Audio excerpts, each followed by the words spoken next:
Армысыздар, құрметті көрермендер. Бұл Жас Қазақ ТВ YouTube арнасы, жүргізуші Оразалы Баймұрат. Бүгін біз белгілі тележурналист, шетелдегі қазақ балалары жобасының авторы Жанар Байсемізбен сұхбат жүргізгелі отырмыз. Қош келдің, Жанар. Өз басым шетелдегі қазақ балалары бағдарламасын өте мықты бағдарлама деп ойлаймын. Қазір оны өзің жасап жүрсің бе? Демеушілеріміз бар біздің, осы бағдарламаның демеушілері.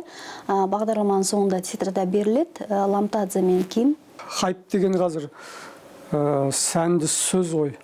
Осы бағдарламаны бастағанда сондай хайп туралы ойладың ба өзің? 2009-да хайп деген сөзді де білмедік қой біз. Сол кезде сол кісі Сейтқазы Батталов, сол кісі жолықты. Сол кісі арқылы білдім, өте жақсы идея деді. Бұл идеяны мен ешкімнен де ұрлаған да жоқпын, естіген де жоқпын. Ол кезде Қазақстанда шетелдіктер асырап алған қазақстандық жетім балалар туралы материалды мен көрген жоқпын. Егер болса, сіз де айтыңыз, сіз менен бұрын журналистикада жүрсіз, мысалы, сондай бағдарлама болды ма? Тек қана парламент мінберінде жаңағы дүниелер айтылатын, шетелдіктер алып кетіп жатыр баланы деп.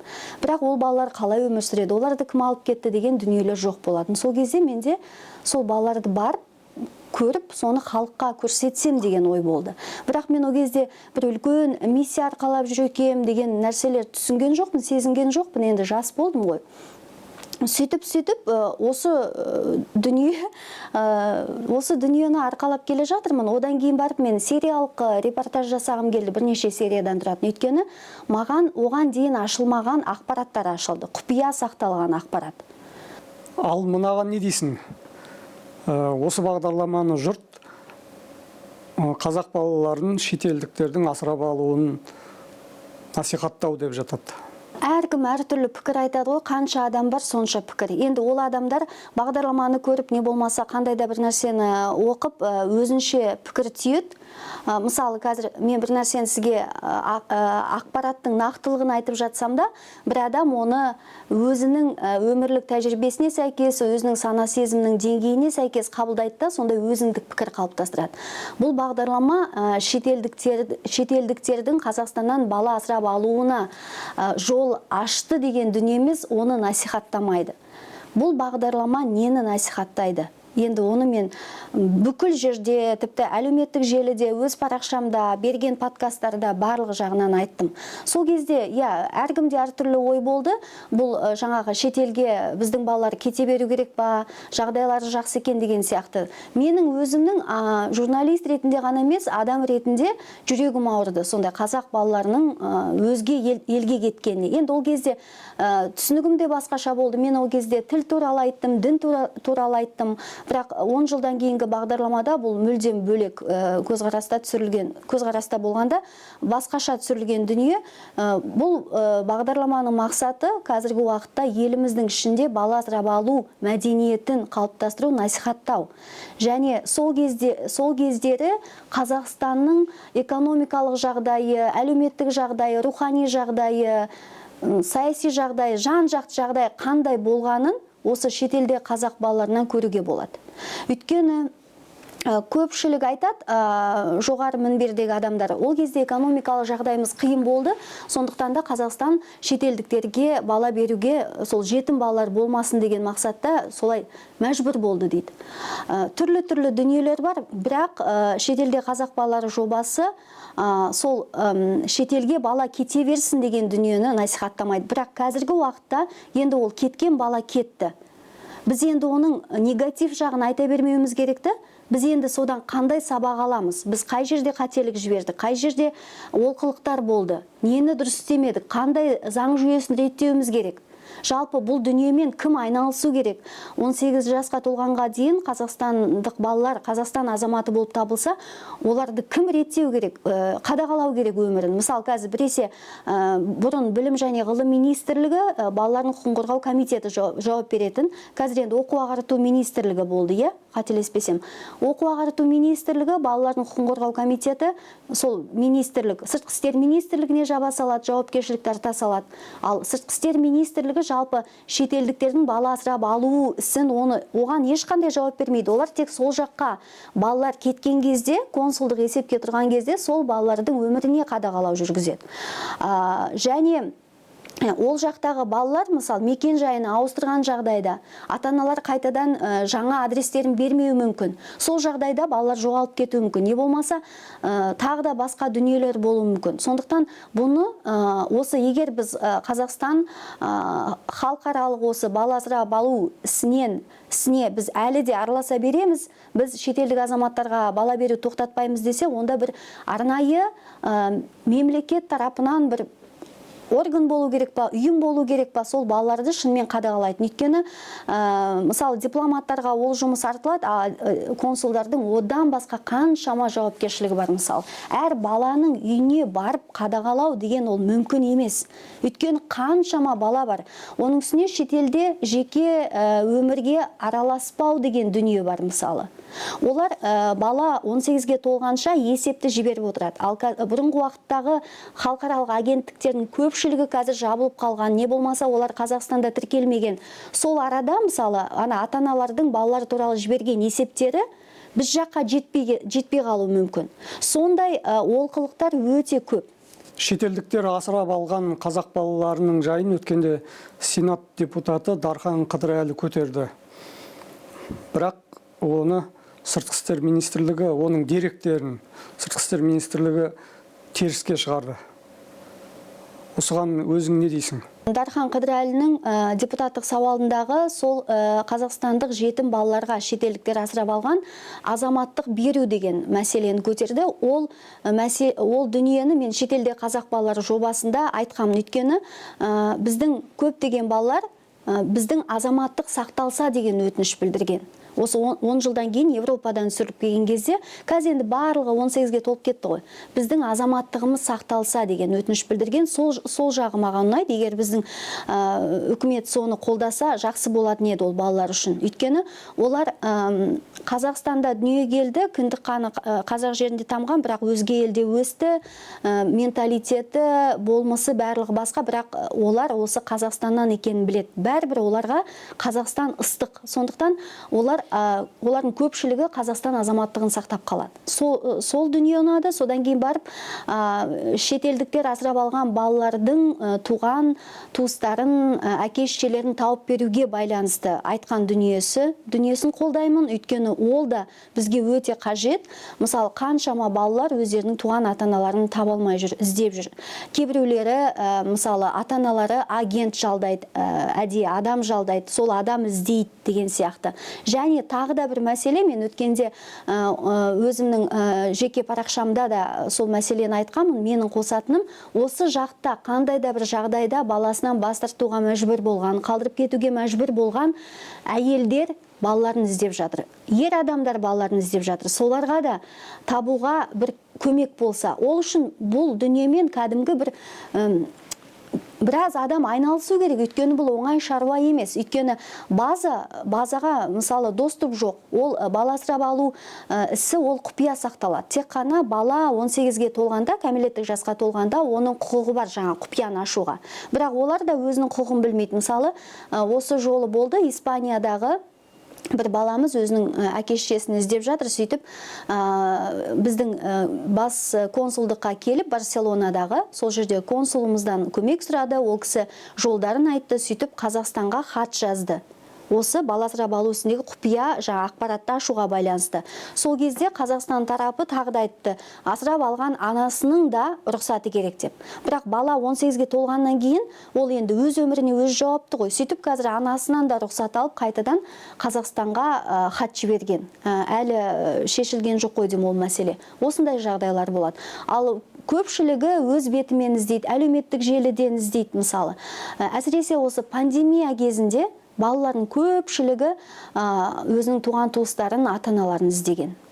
Жәнібек, осы есімді қазір бәріміз жаттап алдық. Енді осы елге келіп әкесін, не өзінің туған әкесін, не шешесін іздегендердің жайына тоқталсақ. Біздің қоғамда кішкене адамдардың сондай бір әртүрлі сана деңгейіндегі адамдар болады ғой енді барлық жерде, бірақ бізде кішкене дұрыс қабылдамайды да адамдар. Bir нәрсені айтсаң, мысалы, дұрыс қабылдамайды, іштарлық деп ойлайды, қызғаныш деп ойлайды, тағы да басқа деп ойлайды. Жәнібектен бұрын туған әке-шешелерін іздеп талай балалар келді. Мысалы, біз Юта штатында кездескен қазақ баласы Пол Сардар, сол Қазақстанға үш жігіт кетті. Қазақстанға Талғат, Руслан, Сардар. Біз ол кезде басқа штатта съемка жасап жүрдік та, біз үлгермедік бұл жақта. Сол мысалы Таразға келіп, өзінің туған шешесін қаншама іздеді.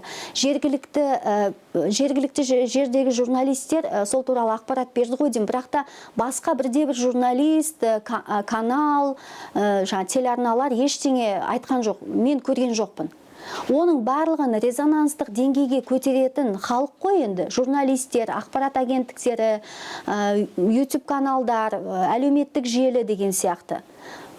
Талай бала келді, талай бала әлі іздеп жатыр. Шетелде қазақ балалары жобасының ішінде қаншама бала өзінің әке-шешесіне іздеу салып жатыр. Мысалы, оны бірде-бір журналист көріп, мына бала өзінің әке-шешесін іздеп жатыр екен, бізде мына жақтан көмектесейік, бізде осыны жариялайық деген нәрсе болған жоқ. Расымен. Ал енді Жәнібекке байланысты, тура Жәнібек Қазақстанға келген кезде, жаңағы Беркінбаев, отандастар қорынан қателесіп отырмын ба? Сол кісі маған хабарласты, осылай Жәнібек деген баламыз келді, көмек бере аласыздар ма деп. Мен ол кезде сценарий жазып жатқам. Енді білесіз ғой, эфир уақыты. Мен эфир уақытын тастай сап, мен ол іспен айналысамаймын ғой. Мен сценариімді, кодировкамды, басқа жұмыстарымды басқа адамға тапсырасап айналысып кете алмаймын. Өйткені менде де жауапкершілік бар. Мен айттым, көмектесуге тырысамыз, бірақ дәл қазір мен эфирге бағдарлама әзірлеп жатырмын деп. Содан кейін сол іле-шала енді әлеуметтік желіде жариялады, жан-жақтан барлығы бөлсе бастады, сөйтіп енді журналистер жұмылды ғой. Сосын ойладым, о жақсы болған екен, басқа журналистер атсалысып жатыр, енді анасы табылады, енді сол адамдар айналыса берсін деп ойладым. Қазір шынайы ақпарат қайда, қауесет қайда, біреудің ойына келгенін айту қайда, ажырата алмайтын болды. Соншама барлық жан-жағынан тартқылап, не болды деп. Мүмкін егер оны үнсіз басында бастаған кезде, еш жерге мүмкін жарияламай, жарайды, Жәнібек келді іздеп. Ақырында бізде баяғыда табылатын беді деп ойлаймын. Жалпы сондай балалардың арасында әкесін, не шешесін тапқандар бар ма? Мен көмектесуге дайын едім, мысалы, маған ешкім ондай хабарласқан жоқ. Енді журналистердің тарапынан деймін да.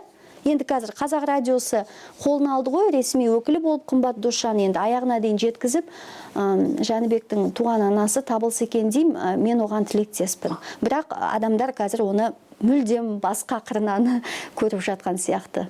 Шетелде қазақ балалары жобасында осы жолы ағайынды Алмат Рүстем деген балалар болды.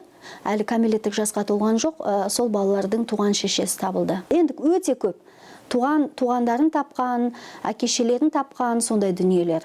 Енді мынадай сөз бар. Шетелдіктер асырап алған балалардың ағзаларын сол шетелдіктер пайдаланады екен деген. Органға байланысты. Адамның ойына неше түрлі нәрсе келеді. Бірінші, жаман ой келеді. Егер біз сол бүкіл өзіміздің жаман ойларымыздың бәрімен бөлісе беретін болсақ, соны әлеуметтік желіде жазып тарата беретін болсақ, біз бұқаралық ақпарат құралдарының өкілдері, онда не болады? Біз қандай да бір ақпарат таратқан кезде, айтқан кезде бізде дәйек болу керек, факт болу керек. Сондай дүние болу керек. Ол нәрсе жоқ бізде, қолымызда ештеңе жоқ. Біз қалай сөйтіп айтамыз? Мысалы, менің де ойыма келген шығар, бірақ мен еш жерде ондай дүниені айтпаймын.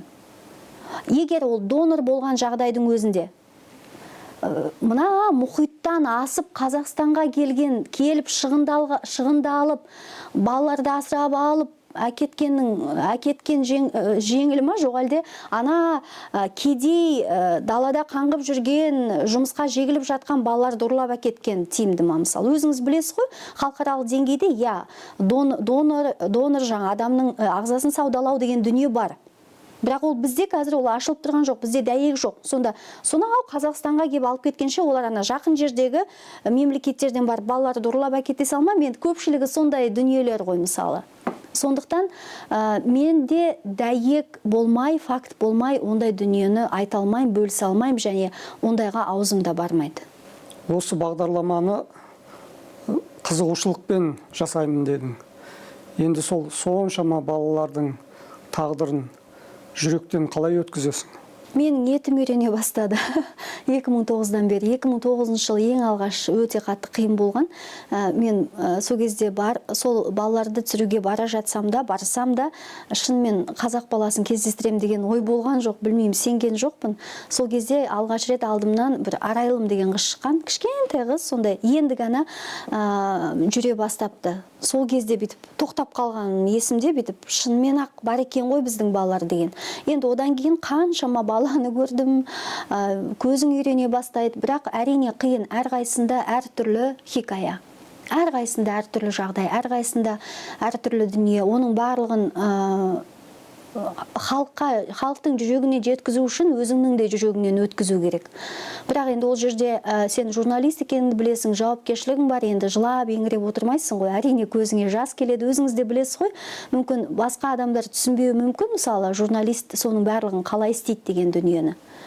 Сондай бір өзі күш қуат келеді ғой сол дүниенің барлығын көтеруге. Және сен сол сценарийді жазып отырғанда, сол оқиғаны естіп отырғанда сенің денеңде діріл пайда болмаса, сенің жүрегің шаншылмаса, сенің көзіңе жас ұяламаса, онда сен жүрексіз адамсың, онда ол дүниені сен жасай алмайсың ғой.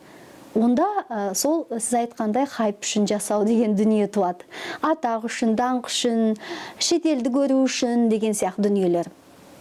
Көп адамдар ойлайды, журналистердің ішінде де мүмкін қазір енді ойларын өзгерткен шығар. Ой, қандай керемет, шетел көресің, анау мынау деген дүниелер. Енді қазір барлығы шетелге шыға бастады ғой кезінде. Бірақ адамдар сол жұмыстың соншалықты күрделі қиындығын түсінбейді да, ол бас кезінде сондай бір эйфория сезімі болады. О, мен осыны істейтін болдым деп. Процесс басталғанда, жұмыс басталған кезде Құдайым-ай, неге бастадым деген сияқты да ойлар келеді да, мысалы. Сондықтан бұл өте күрделі жұмыс. Өзіңіз де білесіз, Қазақстанның ішінде съемка ұйымдастыру, қандай да бір өзіңе қажетті ақпаратты алу өте қиын екен. Ал шетелде, шетелдік ата-аналардан рұқсат алу, ол балалармен сөйлесу, олардың жүрегіне тимеу, кейде тіпті болады келісіп тұрып қайтадан бас тартады, не болмаса түсіріп алғаннан кейін қайтадан хабарласып, біз шыққымыз келмейді деген дүниелер. Енді өте көп айта берсек, мен осы жерде осы тұсты пайдаланып, жалпы сыртқы істер министрлігі, консулдық қызмет департаменті, біздің шетелдегі елшілеріміз, Америка құрама штаттарындағы, Европа елдеріндегі, Канададағы осы бағдарлама басталғалы бері дипломаттарымызға, консулдарымызға, сол сыртқы істер министрлігіндегі қызметкерлерге барлығына өзімнің атымнан, сол шетелде қазақ балалар атынан алғыс айтқым келеді, өйткені ол кісілерсіз жалпы бұл жоба шықпас еді, сол кісілердің қолдауынсыз.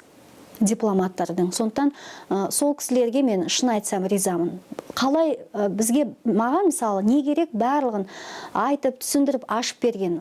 Енді ол кісілер мына ақпаратты бермесе, ана жақта жоқ, олар келіспейді, жоқ, түсіруге болмайды десе, мысалы, қалай түсіретін едік? Онда 2009 жылы да ештеңе шықпайтын еді. Кейін әлеуметтік желілер шығып, балалар есейіп, әлеуметтік желіге өздері тіркеліп жатқан кезде таппасақ, бұған дейін енді әлеуметтік желі болған жоқ қой, білесіз. 2013 жылы ғана Facebook кішкене белсенді болды, бірақ ол жерде Инстаграмда фотоколлаж есебінде болды. Мысалы, ол кезде балалар әлі кішкентай болды, кәмелеттік жасқа толмаған, олардың жеке парақшалар болған жоқ. Сондай дүниелер. Жақында әлеуметтік желіге жаздың. Осы балалардың бәрін жаңағы Жәнібек сияқтыларды басында өзім шығарып едім. Енді қазір журналистер соны хайп ретінде пайдаланып жатыр деген мағынада айттың. Журналист болғаннан кейін сен дәлелді ақпарат тарату керексің ғой. Енді өзің ойыңа келген дүниені айта беруге болмайды деп ойлаймын. Егер олай болса, ол жалған ақпарат тарату, мысалы дезинформация, оның барлығы халықтың арасында дүрбелең туғызады ғой. Мысалы, мен осыған байланысты біздің дипломаттармен сөйлестім, министрлікпен сөйлестім. Қазір енді өзіңіз қарасаңыз шулап жатыр мысалы елдің барлығы. Біздің балалардың ағзасын сатады екен, өлтіреді екен, бүйтеді екен, сөйтеді екен. Енді осыны қазір Америка болсын, Европа болсын, сол жақтағы ата-аналар, балалар көріп отыр. Жақсы адамдар мысалы, олар не ойлайды қазақтар туралы жалпы? Білмеймін, бұл енді надандық дүние ғой. Мысалы, қаншама балалар қазір тіпті әлеуметтік желідегі пікірдің өзін олар аударып, қазір барлығы бар, аударып оқып отыр барлығын. Мен шын айтсам, солардың алдында ұяламын да, өйткені қаншама жақсы кісілерді көрдім мысалы. Мен оны шетелден балалар кете берсін деген дүние емес, бірақ мемлекеттің жаманы болмайды, жаман адам бар, жаман ұлт болмайды, жаман адам бар. Қазақтың ішінде де қаншама опасыз, қаныпезер, алаяқ, қылмыскер толып жатыр ғой енді. Соған байланысты енді кеткен балаларға солай айту, бұл енді өте қиында, өйткені олар көріп отыр ғой қазір барлығын, әлеуметтік желі барлық жерде олар бар. Соны көреді. Сосын мүлдем Қазақстаннан көңілдері қалады да жаңа балалардың. Өйткені тіпті жаңа бала саудасы дегеннің өзін мен эфирде бағдарламаға қосқан жоқпын. Не себепті? Өйткені ол бағдарламаны сол балалар, сол ата-аналар көреді. Маған өтініш айтты, бұл ақпаратты айтпаңызшы, сіз үшін ғана деп. Сондай дүниеде сен өзіңді саған не керек екенін түсіну керексің да, сен бұл жерде адам болып қаласың ба, жоқ әлде журналистік ашкөздіктен хайп қуып, өзіңнің атағыңды көтеріп, барлық адам сен оқысын деген дүниеге барасың ба? Бұл жерде енді әр адам сол таңдайды да, біреуі адамгершілік жолын, біреуі сіз айтқан сияқты хайп жолын. Енді Оңтүстік Африка Республикасындағы балаларға байланысты айтып кетейін сізге. Еш жерде жарияланбаған ақпарат, өткенде сондай ақпарат болды ғой, енді Оңтүстік Африка Республикасындағы қазақ балалары жоқ деген, 30 қазақ баласы жоқ. Негізі Оңтүстік Африка Республикасы бұл Африка елдер бойынша ең дамыған мемлекет. Экономикасы жағынан, барлық жағынан. Бұл балалар Оңтүстік Африка Республикасындағы қара нәсілділер асырап алмаған қазақ балаларын. Бұл балалардың құжаты кезінде Египеттегі елшілікте болған біздің, Мысырдағы. 2014 жылы Египеттен балалардың құжаттарын Оңтүстік Африка Республикасындағы біздің елшілікке, өкілдікке ауыстырған. Солар жауап береді. Солай ауыстырған, мысалы 31 бала деп айтам, 31 бала, соның 11-і қазақ. Мен бұны 2022 жылы сол жоба жалғасқан кезде осы Оңтүстік Африка Республикасына да барам деп ойладым. Сол кезде алған ақпараттарым, содан кейін тағы да толықтырдым. Бірақ ол кезде елдегі ішкі жағдайларға байланысты бара алмадық, өйткені қаралар кішкене ақтарды араларында сондай бір кикілжіңдер, шиеленістер сосын болып жатқан екен, сосын ақтар басқа қалаларға көшуге мәжбүр болған деген сияқты. Сонымен өткенде Кенияны айтты. Кенияда 3 бала бар, бірақ Кенияда біздің Қазақстанның өкілдігі жоқ. Енді осы 3 баланы да біздің дипломаттарымыз анықтайды, өйткені барлық балалар аман сау. Өлген ешкім жоқ, донорға кеткен ешкім жоқ. Барлығы аман сау, біздің дипломаттарымыз олармен байланысты. Бұл жақтағы балаларды кімдер асырап алған? Ақ нәсілділер асырап алған, араларында дипломаттар да бар, олар кезінде Египет арқылы алған. Ұлттарына қарай айтсақ, еврейлер, қытайлар да бар. Қазақстандық жетім балаларды асырап алған. Содан кейін барып, бұл балалар Оңтүстік Африканың түрлі қалаларында тұрады. Одан кейін барып, осы 2022 жылғы мендегі бір ақпарат бойынша сол жақтағы бір бала Қазақстан азаматтығын қабылдайын деп жатыр деген, бірақ қабылдамапты. Сондай бір дүние болған. Енді қазір жаңағы осы жерде сол ойына келгенді жаза бергендер жаңағы органға жіберілді Оңтүстік Африкадағы деген, ол сол Оңтүстік Африкадағы біздің балаларды асырап алған азаматтардың да құлағына жетіпті. Жүректер ұстап қапты мысалы. Енді не сұмдық деген, енді шошып кетіпті. Қайдан бұл ақпарат тарады деген нәрсе. Енді мен кеше көрдім қайдан ақпарат тарағанын. Сонымен осындай дүние, сондықтан Оңтүстік Африка Республикасындағы балалар жоғалып кетті деген ақпаратты